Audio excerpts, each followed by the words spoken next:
Okay. Welcome to another UTS Startups Confessions.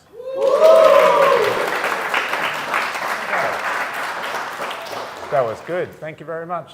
Okay, who has stuff they don't need and would like the money instead? Everyone. Okay, you all need to sign up for this. Welcome, Bobby. Bobby, in 10 seconds, what is MarketLyfe? So we're a marketplace where we allow people to buy and sell used and new items with each other. Okay. Go into more depth for me. So I will say there's things in the windows. You might be able to see at home, people stopping to look at things in the window. I said this before, but we have never had anything in the windows here at UTS Startups at Central that has had so many people stopping, scanning. Your numbers are ridiculous in engagement. Like this is, I hear marketplace and I think that's kind of scary. I see people scanning QR codes all day and think, oh, no, you actually can get a lot of people onto this. But I think to go into that in more depth, how does this differ to things like Facebook Marketplace? Okay, so I think that's probably the biggest question I've had throughout the last year. How are we different from both Facebook and Gumtree? So I'll kind of give a long answer and then a short answer. The long answer is that Facebook and Gumtree are what are called unmanaged marketplaces. So kind of imagine, I don't know how many people here would have remembered the Trading Post. It's a newspaper where you can go in listings for sale. Facebook and Gumtree have essentially taken that model and brought it online. And how this works is there's no staff, there's no rules or anything on the platform. It's just like a lawless society. You can do what you want, there's complete freedoms. And while that does sound good, it ends up creating a very bad user experience, especially on a marketplace. So if you're buying and selling items, you need a fair bit of trust there to deal with the other person on the other side of the other side of the transaction. So Facebook and Gumtree do currently own that market, and we came across with this idea that, from my own personal use of using these platforms, is that the system is broken. 20% of the time you'll actually have a good experience. You'll deal with someone that's legit. 50% of the time you're dealing with someone that's just wasting your time, and the rest of the time it's just someone running pay ID scams or trying to make you make a deposit first and then running off. So it's a very bad experience. To kind of give an example, Uber. Everyone uses this service. It works like clockwork. Every single time you book a ride, someone comes, you get taken to another destination. This is an example of a managed marketplace. And imagine taking Uber and making it unmanaged. All of a sudden you have an environment where maybe drivers show up 20% of the time. Maybe sometimes they're just trying to get money from you and don't actually show up. They're trying to get your personal details. You need laws and rules and marketplaces like this to create a good experience for everyone that's buying and selling. So the short answer to the question is MarketLyfe helps you trust the person on the other side of that transaction in the same way that eBay, Uber, and Airbnb will. Okay, so that probably leads to the next question. How is this different to eBay? Okay. Sorry. This is the second biggest question I get. Okay, so eBay is a good platform, no doubt. But the problem with it is it's no longer a platform where you can go and sell your old broken printer, as to how it started. Now it's predominantly become a marketplace for businesses to sell brand new products, kind of like Amazon. You buy it and it just comes straight to your door. But what that means for the rest of us is the everyday seller has been lost. If you want to go and list something for sale, one, they charge you 12% commission, and two, you've got to fill out 100 fields just so what is the item, category, a full amount of description and so forth. So the everyday seller has been lost in that model. So we kind of bring the best of eBay, but there's still the free-for-all kind of model of Facebook where you can still do everything you want to do. Okay, yeah, you're right. It's kind of turned into Amazon Marketplace. Yes. eBay has, that it's just full of people, companies selling things, and individuals would not go to Amazon to sell your personal things. That's right. And eBay I wouldn't go to these days either. Yeah. Facebook, every time I go to, I get scammed or try to get scammed. So it sounds like a good gap to be filling, a trustworthy marketplace. I bet people come in every day with marketplace ideas around here. I think it's worth people understanding who you were before MarketLyfe. So before this, I had another startup, which was a marketplace for car parts. It was called Fox Listed. And one of the things about car parts and cars themselves is they're very unique and there's a lot of variation. So for example, if you've got a BMW, you could have the standard model, you could have the I model, then you could have like the M3 model. And there's just so many variations even between the years. So maybe if you had like a 2002 model car, if you needed parts for your car tomorrow, actually it's very hard to find them, especially when you want used parts. And the model for my last marketplace was we'll connect parts suppliers with people that need parts. So essentially you come to our platform, request the part you need, tell us what the car is, and then suppliers will then bid for your business. So they'll bid against each other to who will do it for the best price, most amount of warranty, and like cheapest shipping. Okay, so built a quite interesting marketplace. Yep. Why go from that to this? With our last marketplace, so we had a supply problem. So again, because car parts are so unique, we weren't able to get enough sellers on board that would always have the parts that you need. So for example, if we got 200 part requests in a day, we'd maybe only solve 20% of them because we just couldn't get the parts or no one had the parts for the other ones. Other than that, I think we spent too much time focusing on the product itself and like building more features for the marketplace rather than focusing on what mattered most is like the network and the density of it, getting more sellers and more buyers on there. Okay, so you go broader with this with a more intelligent kind of focus on how you build it, based on everything you've learned from that. Yeah. I will say there's people in the audience I know that have worked on marketplaces, and I know there's people watching as well that are developing marketplaces. How did you build this up as a marketplace? You launched in January last year? Yeah. How did you kick this off? So we've had many attempts.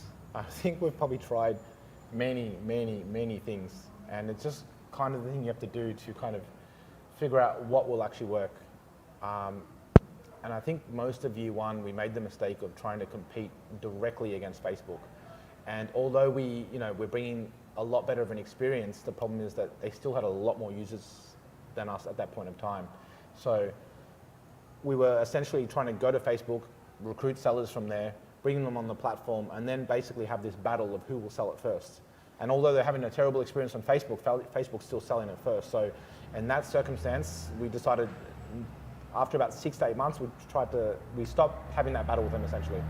And we started to focus, for example, where Facebook was weakest and start there. So for example, we saw that due to the rise of like TikTok and Instagram, students, especially younger people from like high school to uni, don't use Facebook themselves anymore as a platform for social networking the way that like my generation did. So that if they're not using Facebook, that means they're not using Marketplace because Marketplace is tied to Facebook. And they're spending all their time on TikTok and Instagram.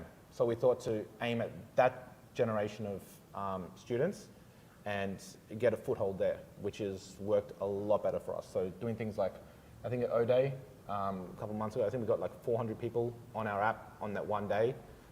This install thing does maybe 50 to 80 people signed up every single day. We're running more events, parties and so forth to get a lot more people on the app very quickly. And then again, we're doing things like having student discounts in the cafeteria and stuff if you have the MarketLyfe app with partner stores. So it's really kind of looking for ways to grow other than just traditional methods like paid ads or stuff like that. It's really distracting talking to you because people keep stopping behind to look at your stuff. But so that growth over the last year and a bit has been kind of jumpy and then taking off over the last kind of 6 months or so as you got more into student audiences. Yeah, like I think one thing for startups, I don't even think it's marketplaces, I think it's startups in general, is I kind of imagine it as like a seesaw. You're constantly pushing that way, you get a little bit of momentum, you get pushed back, and you're just constantly trying to play this push and pull game where like, until you finally keep getting momentum. And then even still you'll find the momentum won't stay, it will start to slow down and you have to figure out other ways to get more growth again. So it's kind of playing that battle, which can be very mental and difficult. You really have to have persistence and kind of, when things are hard, kind of reach deep down and figure out, all right, what else can we do here? What other ways can we grow? Or what other ways can we attack this in? Okay. Do you think a lot of or rather how much of the growth of marketplaces comes from hacky kind of things instead of more obvious marketing? To be honest, they're probably all somewhat hacky. You won't get a marketplace off the ground doing traditional advertising like just paid ads or anything like that. If you're coming in with paid ads, you must have an enormous budget. I don't know if anyone's seen the advertisements for InDrive. It's this new version of Uber, and essentially they're trying to make it so you make offers to the drivers, something like that. And I'd guess they'd probably spend around $400,000 a month, maybe almost $1 million a month just on marketing. They're on every tram, bus stop, train, TikTok, Uber, everything. And that still didn't get them anywhere. So you really have to look for growth, hacky ways to kind of start your marketplace, to kind of, get off the ground. Okay, so this is called UTS Startups Confessions. So if I'll lean on you a little bit harder to what are some of those hacky things, and maybe hacky things that you've seen other marketplaces use as well. Okay, so I think the best example I've ever seen would be PayPal. So PayPal started in 2002 when mobile payments weren't really a thing. Internet payments weren't really a thing besides internet banking. So they did two things really well. They made it so that obviously it's a two-sided network, two-sided marketplace. You need someone to receive money, you need someone to send money. So they made it so you only needed one side of the network. So if someone sends money, you could send it to anyone, even if they weren't on PayPal. They just get the email from PayPal saying that you've received money. And if you've received money, that's a great incentive to actually log on to PayPal, create an account, and take this money. So they got growth in that way. But one of the hack things they did was they noticed on eBay that a lot of people were using PayPal as a payment method back then because there wasn't credit card payments and so forth. So they actually built bots to buy and sell on eBay, actually just constantly go and buy and sell things and talk to people. And every single time they'd have a conversation with anyone, they'd tell them they have to pay or they'd only pay with PayPal. And they did this constantly, just buying and selling just to get everyone on PayPal. Okay. Another thing, probably Tinder. Tinder had a problem of, obviously, the first time you get on the app, there's no one there. There's no benefit. So they kickstarted that network effects by having Tinder parties. So they just basically held a house party. It was in some unis in the US. And they would invite over 500 people, and you had to show the app to get inside. And all right, so everyone comes, gets drunk, and next day they see all these profiles of different people at the party, like, oh wow, she was cute, he was good looking, so they start swiping, and then they start engaging with the app, and they just kept repeating this playbook over and over again throughout all unis within the US, and that's what made them explode. Okay. I can see some really interested people in the audience. Okay, so requires that kind of interesting approach and your own experience to make that kind of thing grow. What's coming up for MarketLyfe? What do you mean, sorry? So over the next year, say, what are you looking forward to? So I think this year we're looking at getting a lot more students on the app. Not only UTS, but UNSW and all the big Sydney universities, and really growing in that way. Okay, so people watching at home, firstly, check out marketlyfe.com. .au. Life is spelled with a Y. Yes, we'll link it below. And eBay, people have to figure out how to spell things the first time they hear it. And every good name is taken, so it'll catch on. But check out that. If you know networks of people that might have things to sell, refer them. It sounds like the seller side is a little bit tricky to bring on board, or I'd assume for this kind of thing. But for sellers out there at home, why should they jump on and list things at the moment? Well, for one, if you need extra money, it's a great incentive. Get rid of whatever rubbish in your house you don't need anymore, old laptop, whatever, you can turn that to cash. But other than that, if you've had a bad experience with Facebook or you're sick of that, we can give you a much better experience. We plan to make this whole process of buying and selling work like clockwork in the same way that Uber does for transport or eBay does for this business to consumer model, Airbnb does for property. We plan to make that just very easy and an afterthought. Okay, beautiful. And final question, looking back to January, if you could go back and tell yourself something back then that might benefit the people at home, what would that be? Okay, I think the biggest thing I would say is probably the major mistake we made early on was trying to everyone says niche down. So we thought, okay, we'll just target Sydney. And I thought if we get all of Sydney on the app, cool. But in reality, that didn't work out. Sydney is actually massive. It's not just one network, it's many network of networks where you've got like the western suburbs, eastern suburbs, northern, and so forth. And you'll never get them all on board quick enough. So instead of that, try and find what the smallest possible network you will need to make your app work, where you'll have liquidity, meaning you'll have enough buyers, so when they go and search something, you'll have it. You'll have enough sellers at the same time to fill that process. So just find whatever the smallest subset is, the smallest meaningful subset, and try and go for that. So for example, how we did with unis. That's the thing, based on the sign-up rate around here, I'm pretty sure you are the market for Ultimo, Chippendale, kind of surrounding areas at the moment. And it sounds like that by itself would be sustainable. Yeah, it definitely would. Like for example, if we had all of just this area on the board, on the app, you could imagine if you needed an iPhone, there's one over there, there's one over there. You want to sell it, there's a buyer in UTS. So like, you don't need to get all of Sydney on your app. You can just focus really small and keep it really local and dense. Okay. Actually, I'm going to throw in one bonus question. Entrepreneurship is a wonderful thing, I think, and something more people should think about. How has this journey as an entrepreneur and your last one changed you as a person? That's a good question. I don't know if it's changed me, but I think it's probably humbled me a little bit more. But to be honest, I do love this, so I'm not worried about being up at 12 o'clock at night working and waking up at 7 o'clock a.m. to start it all over again and doing it for 7 days a week. It does bring out a lot of passion in you though. Like if you do like to build products and watch people use them and watch it grow, and then like how you can manipulate it, it's a lot of fun. It's, you know, if you're not into like a 9 to 5, I'd definitely give it a go. But if you kind of prefer the stable life and you're not that risk, you don't want to take many risks, yeah, maybe not. Okay. Or is taking no risk a risk in itself? Yes, 100% agreed, but then again, that's another subject. Risk is subjective. Yep. It's all in line with what your goals are. Okay, beautiful. I'll wrap up there. I will say every Friday at 3:30 at UTS Startups at Central, we run these events.